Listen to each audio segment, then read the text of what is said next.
Okay, so for our final Actions Have Consequences video series for today, and this one, I have to admit, I'm going full Schadenfreude on it. Teacher banned from profession after outing trans kid by name on social media. Now, I do hope, because I do think bigots should be allowed to eat, that I do hope she finds a job more suitable to her mindset, preferably one that will not put her into contact with any LGBT plus people, because if she's willing to out a trans kid, she's probably willing to out any one of us. So hopefully she does find something that suits her better, because obviously teaching was not it. All right. So, a teacher in the UK, I should have realized it wouldn't be the US. The US wouldn't do something as awesome as that. Has been banned from the profession indefinitely for outing a transgender student on social media. According to the Daily Mail, in May 2023, a whistleblower alerted the unnamed Manchester school where 54-year-old Camilla Hannon had been teaching since 2001 that Hannon had posted offensive and anti-trans sentiments on X, then known as Twitter, in one of her posts. Hannon even outed a transgender student by name. Of course she did. She sounds nice. Where I teach, we have gender identity policy, Hannon wrote in one post alongside an eye roll emoji. It's a load of nonsensical rubbish, as you'd imagine. Oh wow, you might have to actually respect people. Yeah, that's pure rubbish. In another post, Hannon wrote that she taught a student who had changed their pronouns, going so far as to include the student's name in her post. What the hell?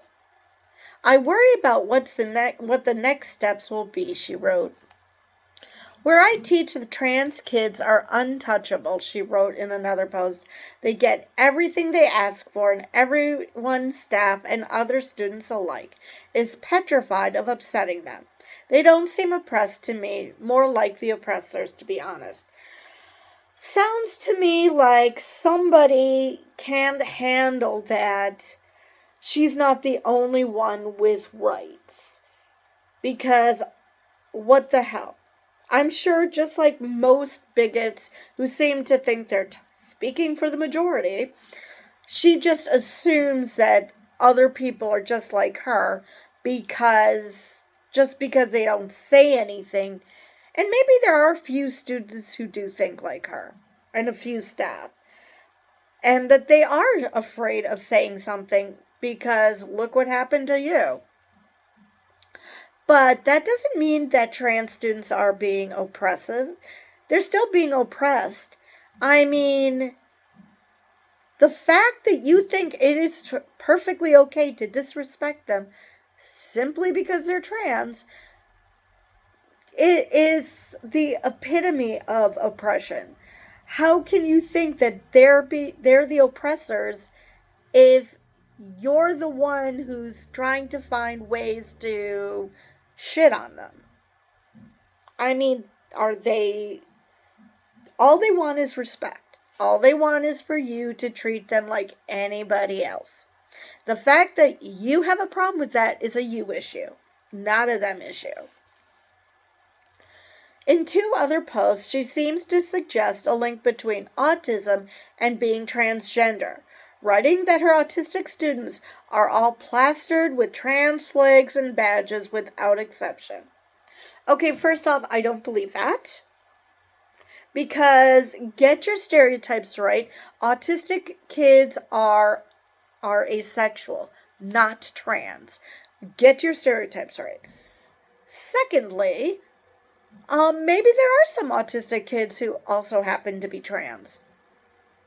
Okay, That doesn't mean each and every one of them are. Something tells me that she has a problem with autistic students too. I would not be surprised because, by claiming, and as far as their trans flags and badges plastered all over, I hate to break this to you, but allies exist. That doesn't necessarily mean that they're trans. They could just be allies. Just because they're autistic doesn't mean they're stupid, doesn't mean that they do not have empathy. Two qualities you do not seem to have. Anyway, studies that have shown that transgender and non-binary people are more likely to be autistic than cisgender people have been misused to fuel the anti-trans ableist narrative that there is something wrong with transgender and non-binary people and that their gender identity is the result of mental illness. Even if it was, let's pretend it was, and I've said this many times in my videos, you're just saying that it's okay to shit on people who are mentally ill.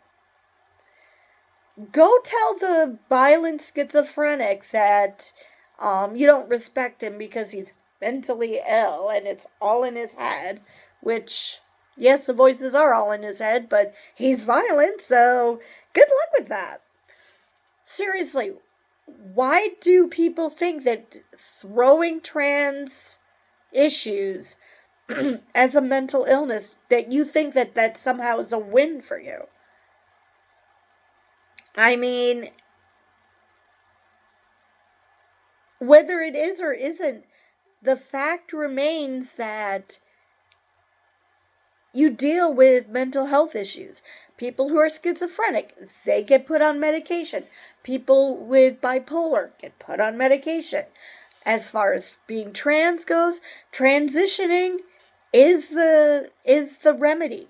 I can't call it a cure because people with gender dysphoria will still have it, just not as bad usually. So, but my understanding is most have it, that it doesn't go away just because you transition. You'll still have something. So, no, it's not. Whether it's a mental illness or not, it's not the flex you think it is. Because mental illness shouldn't be swept under the rug. It's like in this country. People just say that school shooters are mentally ill, as if they can just sweep that under the rug and, wipe their hands of it and say there's nothing we can do. As if there's no treatment for mental illness. I just do not understand what century these people live in. Some trans and non-binary people on the spectrum suggest that the real connection is that autistic people are less likely to feel a need to conform to social pressures around gender. That's true. That's probably why a lot of them are also asexual, because they don't feel the need to conform to these ideas that people have about gender or sexuality or sexual orientation or whatnot, because they just do them, which, yeah, that makes sense. The Manchester Evening News reports that in August of this year, Hannon admitted to writing the posts.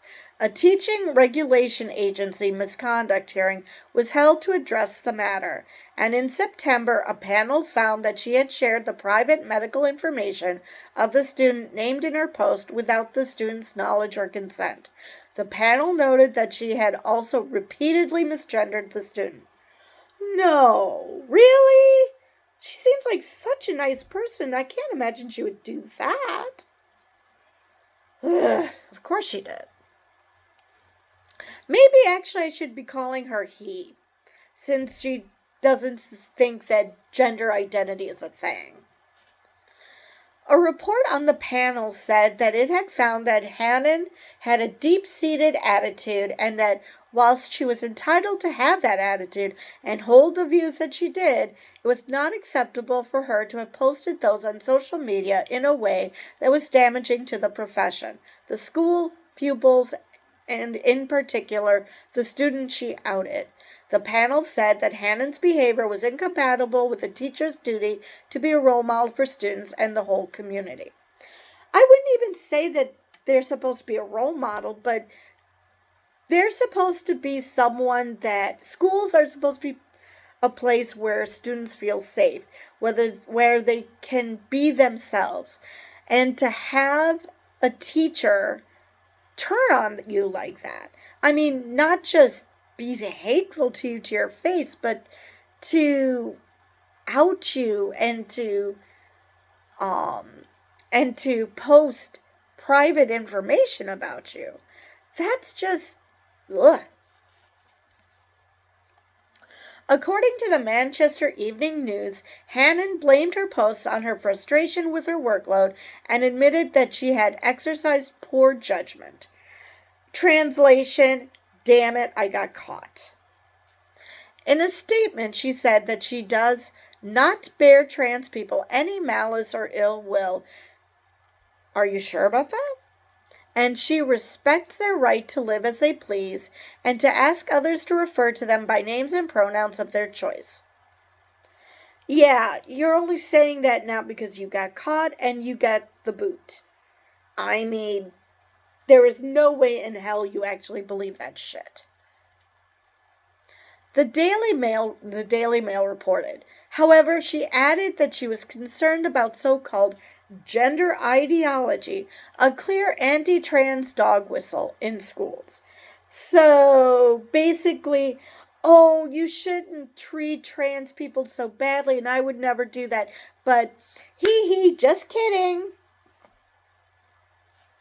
Well, that didn't last long. But according to the Manchester Evening News, the panel noted that Hannon's remorse seemed to be somewhat self-serving. You think? They said that the fact that she believed her posts were anonymous suggested that her remorse stemmed from being caught rather than from reflections on her own behavior. Bingo! The panel banned Hannon from teaching indefinitely. She will have the opportunity to appeal the decision in 2 years. So, not indefinitely. Anyway, that is the end of that article, and I hope she's never allowed to teach again, because even if she realized that she screwed up and that she was wrong, not just that she screwed up because she was caught, but that she actually had a come to Jesus moment. The fact that stress could cause her to show such vitriol towards trans people and this particular student, that she would out them, that she would post personal information, I don't think that she's cut out for teaching. Even if what she said was true and that it was just the stress of the workload. Because that should not be happening. If you if you can't handle stress, if the stress of your workload, then you should not be in that profession. You should find something less stressful to do. And that is if I took her at face value, which I so do not, because there is no way in hell she would have said that if she hadn't been caught. I believe that is all I have for this video. And with that, I will see you guys in the next one.